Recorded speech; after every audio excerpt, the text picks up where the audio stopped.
In February 1945, the liberation of Manila had been underway for 2 weeks when a Canadian medical unit arrived at what remained of Santo Tomas internment camp.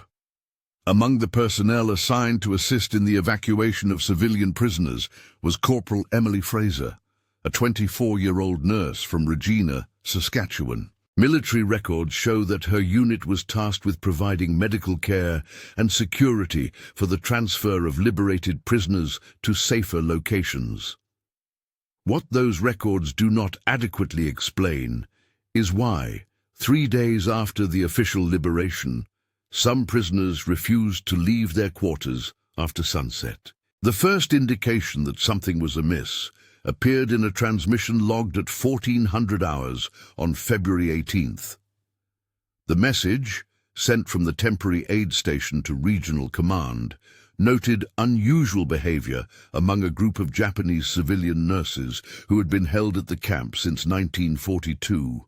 According to the report filed by Lieutenant Colonel James Morrison, the commanding medical officer, these women insisted on remaining in their assigned quarters during overnight hours and repeatedly asked about guard rotations. The transmission noted that interpreter services were limited, making communication difficult, but the women's distress was evident. Corporal Fraser's personal diary, discovered in 1943 among her effects after she was transferred to a field hospital in Luzon, provides the first detailed account of what transpired. Her entry for February 18th describes the Japanese nurses as appearing healthy despite years of internment, but notes their refusal to accept sleeping quarters in the newly established medical compound. Through broken English and gestures, they conveyed that they expected their former captors to return during the night. Fraser wrote that their fear seemed genuine, though she could not understand its source, given that Japanese forces had withdrawn from the immediate area days earlier. The military explanation for the women's behavior was straightforward and documented in official reports. Years of imprisonment had created psychological trauma, making it difficult for them to trust their liberation. Medical personnel were instructed to provide reassurance while maintaining normal security protocols. The commanding officers viewed the situation as a temporary adjustment period that would resolve itself once the women realized they were truly safe. Standard procedure called for patience and gradual integration into the evacuation process. What emerged over the following days, however, suggested that the explanation was incomplete. Fraser's diary entries from February 19th and 20th describe increasing agitation among the Japanese nurses as evening approached each day. They would gather in small groups, speaking rapidly in their native language, and would point toward the southern perimeter of the camp. More puzzling was their insistence on counting the Canadian personnel present each night, as if taking inventory of their protectors. When asked about this behavior through an interpreter who arrived on February 21st, the women would only repeat that the soldiers would return for them. The first concrete evidence of unusual activity appeared in a report filed by Private William Chen, a guard assigned to the night watch on February 22nd. His patrol log, preserved in regimental archives, notes movement in the abandoned buildings beyond the camp's southern boundary. Chen described seeing what appeared to be figures moving among the ruins. Though his attempts to investigate found no evidence of human presence, he attributed the sightings to exhaustion and stress, common among personnel who had been on continuous duty since the liberation began. Fraser's February 23rd diary entry reveals a significant development. She had volunteered to spend the night in the quarters with the Japanese nurses, hoping to understand their fear and provide comfort. According to her account, the women remained awake throughout the night, taking turns at the windows facing south.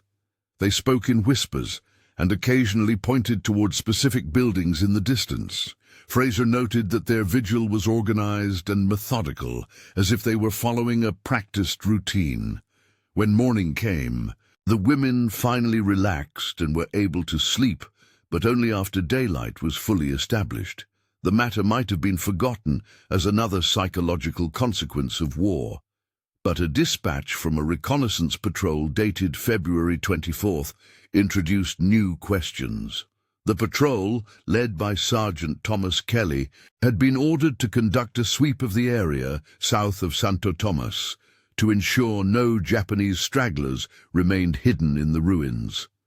Kelly's report describes finding evidence of recent occupation in several buildings, food caches, ammunition stores, and sleeping areas that appeared to have been used within the previous week. More significantly, the patrol discovered documents written in Japanese that were turned over to intelligence officers for translation. Those translation reports, filed on February 26th, revealed planning for what appeared to be a raid on the internment camp. The documents outlined guard schedules, prisoner locations, and specific targets for capture. The dates on the papers indicated that the operation had been planned for February 22nd, the same night that Private Chen reported movement in the abandoned buildings. Intelligence officers concluded that a small Japanese unit had indeed been operating in the area, possibly preparing to recapture specific prisoners before retreating further into the mountains. The implications of this discovery reached Fraser when she was briefed by Lieutenant Colonel Morrison on February 27th. The Japanese nurses, it appeared, had not been suffering from mere psychological trauma. Their fear was based on accurate intelligence about an impending raid. Somehow, they had known that their former captors planned to return for them. Morrison's briefing notes, preserved in his service record, indicate that he questioned the nurses through interpreters about their knowledge of the planned raid. Their responses, while fragmentary, suggested they had overheard discussions among Japanese guards before the camp's liberation. Fraser's final diary entries from Santo Tomas, written between February 28th and March 2nd, describe the aftermath of this revelation. The Canadian medical unit implemented enhanced security measures during nighttime hours, with Fraser volunteering to remain with the Japanese nurses as both protector and interpreter. Her writing reflects a growing respect for the women's courage and their subtle attempts to warn their liberators about the danger. She noted that they had tried to communicate their knowledge through gestures and broken English, but language barriers had made their warnings difficult to understand. The planned Japanese raid never materialized. Intelligence reports from early March indicate that the unit responsible for the planning had withdrawn deeper into Luzon after their forward positions were discovered by Kelly's reconnaissance patrol. The Japanese nurses were successfully evacuated to a secure facility in Manila on March 3rd, where they received proper medical care and assistance in contacting surviving family members. Official records show that they expressed gratitude to their Canadian protectors, particularly to Corporal Fraser, who had chosen to stand watch with them during their most vulnerable hours. Fraser's unit was transferred to a field hospital near Baguio in mid-March, where she continued to serve until the war's end. Her diary entries from this period make only occasional reference to the events at Santo Tomas, but they suggest the experience had a lasting impact on her understanding of courage under extreme circumstances. She wrote about the difficulty of recognizing heroism when it appeared in unexpected forms, and about the importance of listening carefully to warnings that might seem irrational at first glance. The broader implications of the Santo Tomas incident were documented in a report prepared by military intelligence officers in April 1945. The report concluded that Japanese forces had maintained better intelligence networks in liberated areas than previously understood. Small units had continued to operate behind Allied lines, gathering information and planning targeted raids against specific objectives. The incident highlighted the vulnerability of civilian prisoners during the transitional period immediately following liberation, when security measures had not yet been fully established. What makes the Santo Tomas case particularly significant is not the failed raid itself, but the way information was shared between former prisoners and their liberators, despite significant language and cultural barriers. The Japanese nurses had managed to convey crucial intelligence through persistence and careful observation of their protectors' responses. Corporal Fraser and her colleagues had eventually recognized the validity of warnings that initially seemed to stem from trauma rather than genuine knowledge of continuing threats. The psychological dimension of the incident received attention from medical officers studying the effects of prolonged captivity.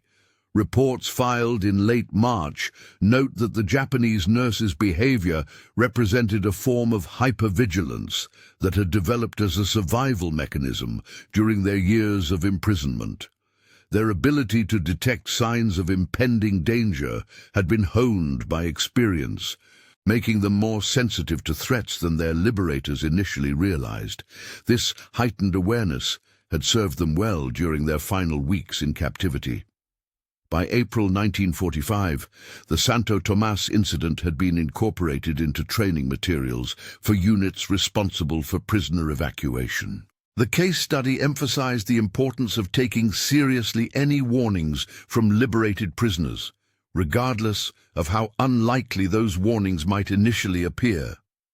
It also highlighted the need for adequate interpreter services during the immediate post-liberation period, when critical intelligence might be shared through informal channels rather than official military communications. The documentation surrounding the Santo Tomas incident reveals patterns that would become familiar to military historians studying the liberation of prisoner-of-war camps throughout the Pacific Theater.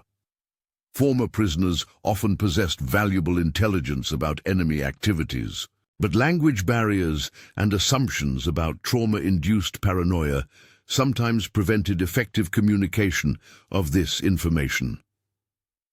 The successful cases, like Santo Tomas, occurred when individual soldiers took the initiative to bridge these communication gaps through patience and persistent observation. Fraser's experience at Santo Tomas also illustrates the complex relationships that developed between liberators and liberated during the final months of the Pacific War. The Canadian medical personnel had arrived with preconceptions about the psychological state of former prisoners, but their actual interactions revealed a more nuanced reality. The Japanese nurses were neither helpless victims nor sources of reliable intelligence in any simple sense. Instead, they were survivors who had developed sophisticated strategies for assessing and communicating danger within the constraints of their circumstances. The tactical lessons from Santo Tomas were applied during subsequent liberation operations throughout the Philippines. Medical units were instructed to maintain enhanced security protocols for extended periods after initial liberation, and intelligence officers were directed to interview former prisoners systematically about their knowledge of ongoing enemy activities.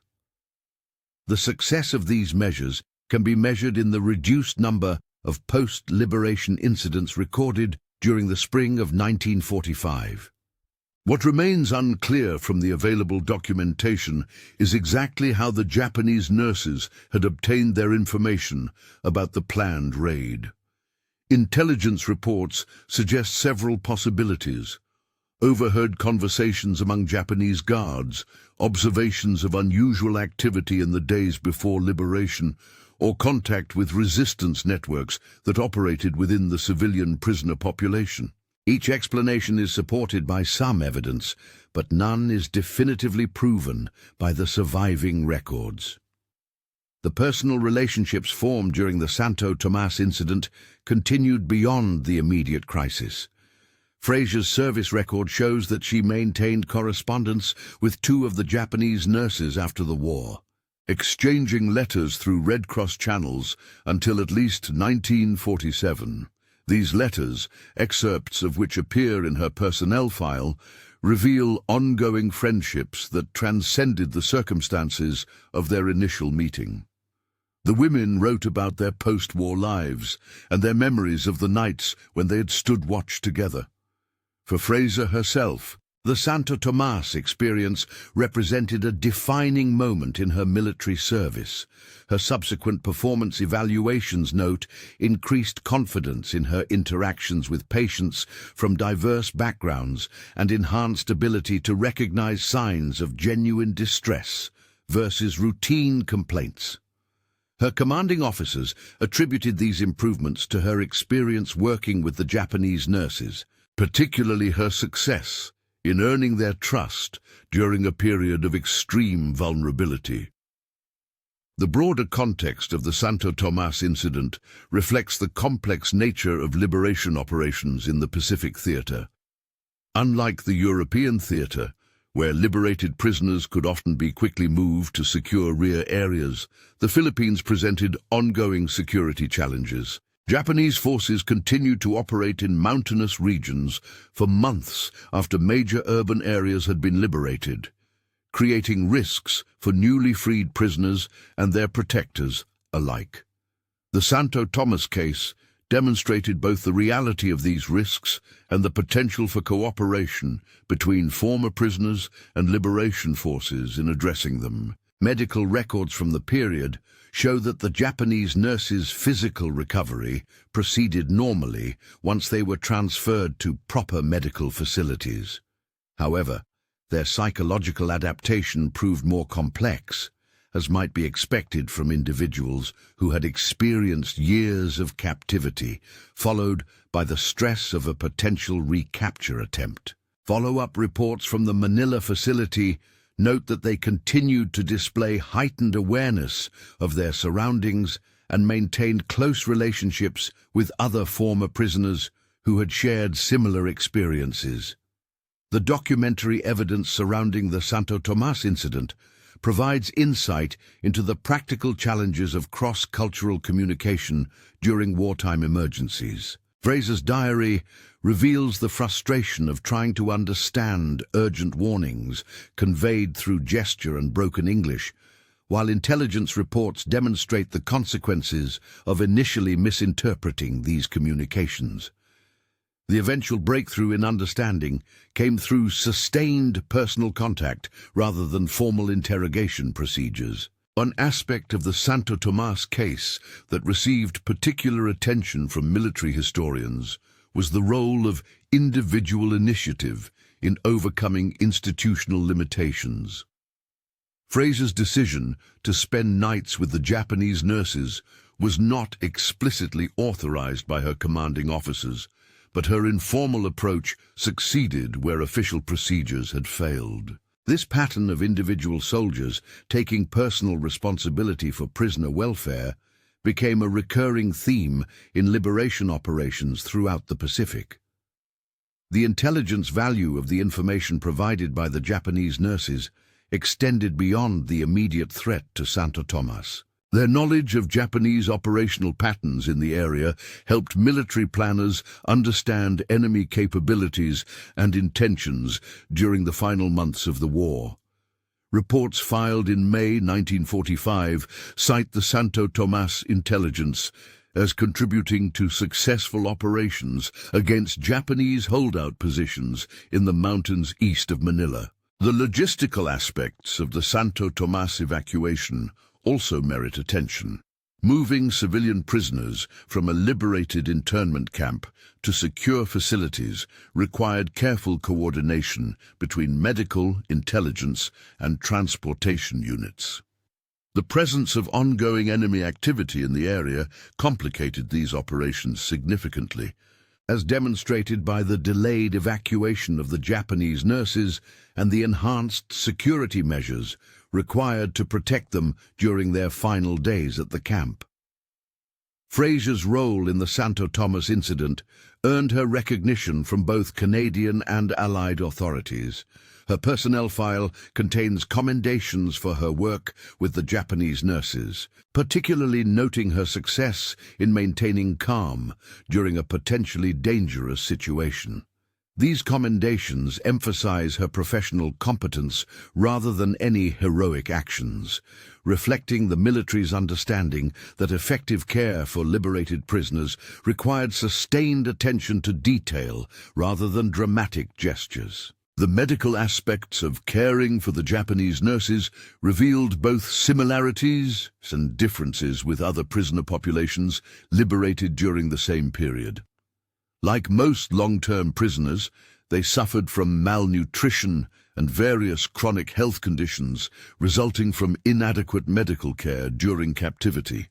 However, their hypervigilance and specific fears about recapture required specialized approaches that had not been developed for European theater operations. Training materials produced after the Santo Tomas incident emphasized the importance of cultural sensitivity in working with liberated prisoners from diverse backgrounds. Medical personnel were instructed to consider cultural factors that might affect communication and cooperation, while intelligence officers were reminded that valuable information might be conveyed through indirect channels. These guidelines reflected lessons learned from multiple liberation operations, but Santo Tomas provided a particularly clear example of their practical application. The psychological profiles developed for the Japanese nurses during their treatment in Manila revealed the complex coping mechanisms they had developed during years of captivity. Their ability to assess threats and communicate warnings represented sophisticated survival skills rather than simple paranoia. Understanding this distinction proved crucial for medical personnel working with similar populations throughout the remainder of the war. The operational security implications of the Santo Tomas incident influenced procedures for future liberation operations. Intelligence officers developed protocols for debriefing former prisoners about their knowledge of ongoing enemy activities, while security personnel implemented extended protection periods for recently liberated camps. These measures helped prevent similar incidents, though they also required significant additional resources during a period when Allied forces were stretched thin across multiple fronts. Fraser's diary entries from her subsequent assignment at the Baguio Field Hospital show her continued reflection on the Santo Tomas experience. She wrote about the importance of recognizing expertise that might exist in unexpected forms, and about the challenges of building trust across cultural and linguistic barriers. Her observations contributed to training materials used for medical personnel working with diverse civilian populations throughout the remainder of the Pacific Campaign. The documentation of relationships between Canadian medical personnel and Japanese former prisoners at Santo Tomas provides unique insight into the human dimensions of liberation operations. Unlike many military encounters, this situation required sustained cooperation over several days, allowing for the development of mutual understanding and respect. The successful outcome demonstrated the potential for positive interactions between former enemies under appropriate circumstances. The intelligence reports generated by the Santo Tomas incident contributed to broader understanding of Japanese capabilities during the final months of the war. The discovery that small enemy units could still operate effectively behind Allied lines influenced planning for subsequent operations, while the successful prevention of the planned raid provided a model for protecting vulnerable, liberated populations. These lessons proved valuable during the complex operations required to secure the remaining Japanese-held territories. The medical innovations developed for treating the Japanese nurses influenced protocols used throughout the Pacific Theater. Their combination of physical ailments from prolonged captivity and psychological stress from ongoing threats required flexible treatment approaches that addressed both immediate needs and longer-term recovery. The techniques developed at Santo Tomas were subsequently applied to similar populations liberated from other camps. Personal accounts from other Canadian medical personnel working at Santo Tomas during this period provide additional context for Fraser's experience. These accounts, preserved in various service records and personal collections, confirm the unusual nature of the Japanese nurses' warnings and the initial skepticism these warnings encountered. They also document the gradual shift in understanding that occurred as more evidence of ongoing enemy activity emerged. The evacuation procedures refined during the Santo Tomas operation became standard practice for similar situations throughout the Philippines. The combination of enhanced security measures, systematic intelligence gathering, and flexible medical care addressed the complex challenges posed by liberating civilian prisoners in areas where enemy forces remained active. The success of these procedures helped reduce casualties among both liberated prisoners and Allied personnel during subsequent operations. The cross-cultural communication techniques developed by Fraser and her colleagues at Santo Tomas influenced training programs for medical personnel throughout the Pacific Theater. These techniques emphasized patience, observation, and creative approaches to overcoming language barriers. The practical success of these methods demonstrated their value in situations where effective communication could determine survival. The psychological research conducted on the Japanese nurses during their recovery contributed to broader understanding of the effects of prolonged captivity on civilian populations. Their case studies provided insights into resilience, adaptation, and the maintenance of hope under extreme circumstances. This research influenced treatment approaches for survivors of similar experiences throughout the post-war period. The administrative challenges of documenting and processing liberated civilians from diverse backgrounds were highlighted by the Santo Tomas case.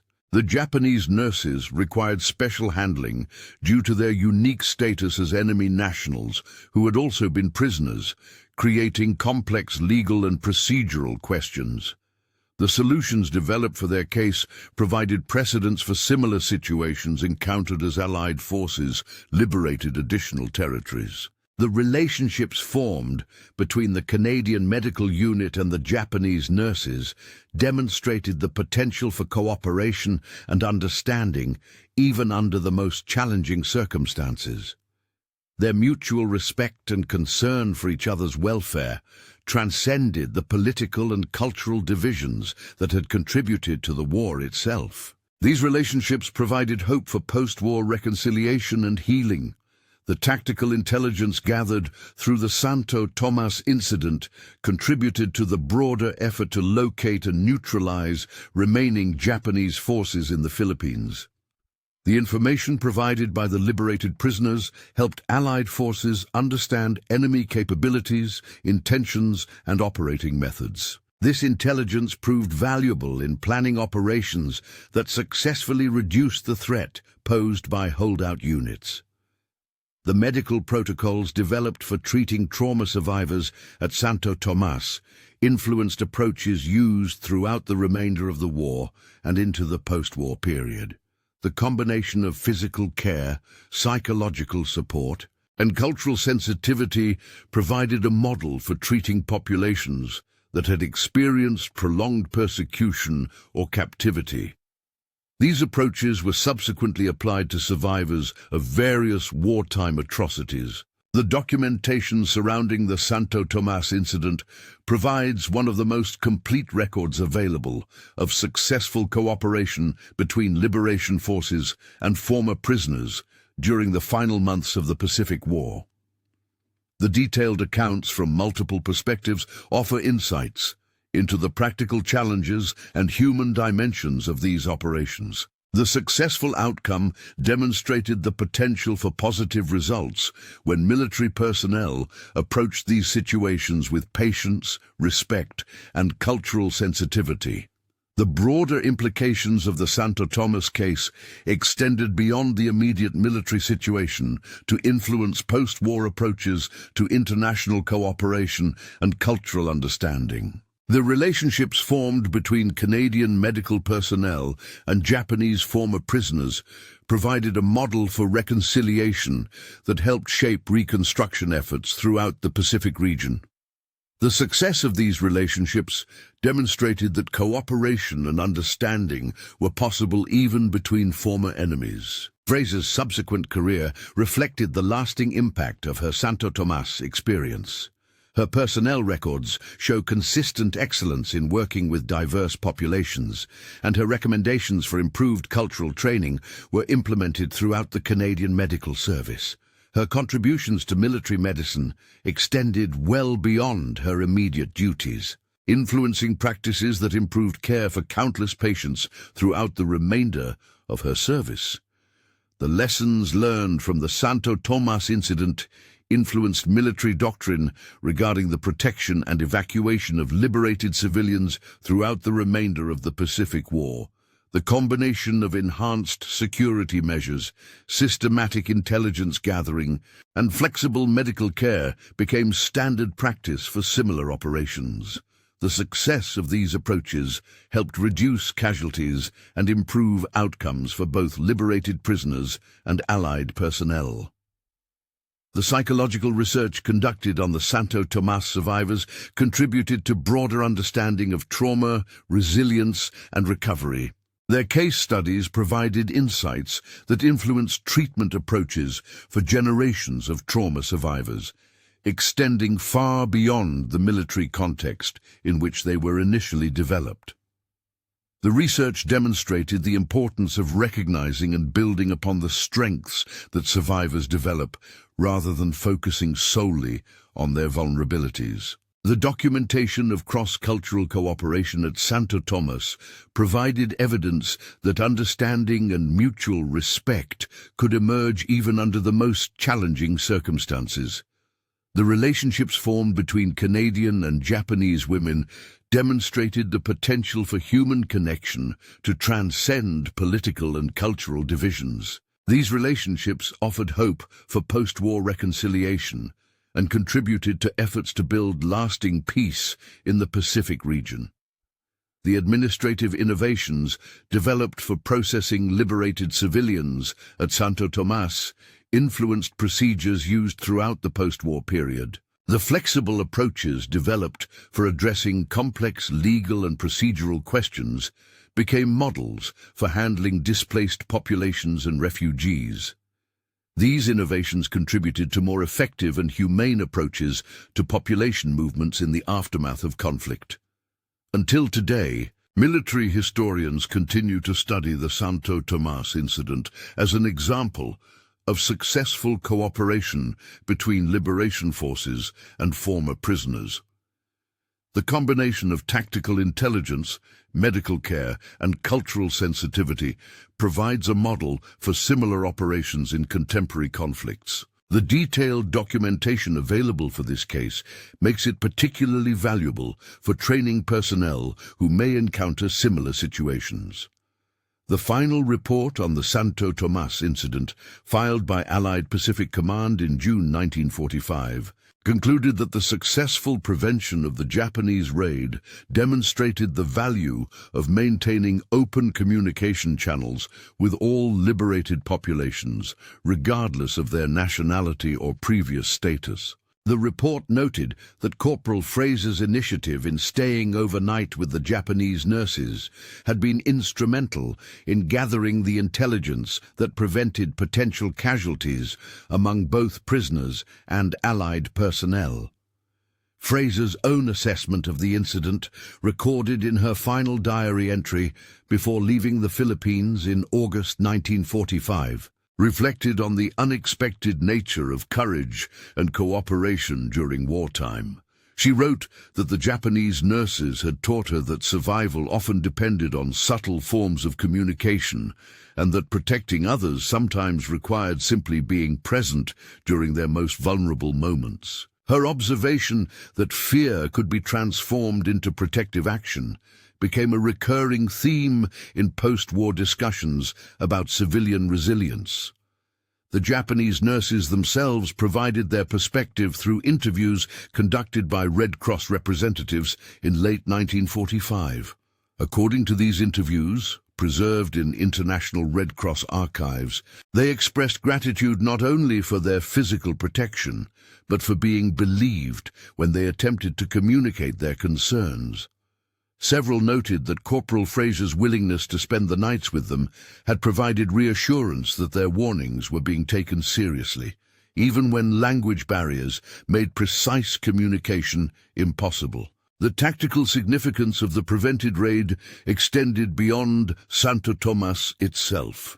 Intelligence analysis conducted after the war revealed that the Japanese unit responsible for planning the operation had intended to use captured prisoners as leverage in surrender negotiations. The failure of their mission contributed to their eventual surrender to Philippine resistance forces in July 1945, effectively ending organized Japanese resistance in the Manila region. Medical follow-up studies conducted on the Japanese nurses through 1947 showed remarkably positive recovery outcomes compared to other civilian prisoner populations. Researchers attributed their resilience partly to the sense of agency they had maintained during their final weeks at Santo Tomas, where their warnings had been heeded and their knowledge valued. The studies suggested that feeling useful and protected during the immediate post-liberation period significantly improved long-term psychological recovery. The personal correspondence between Fraser and two of the Japanese nurses continued until 1952, when the last letter was exchanged through diplomatic channels.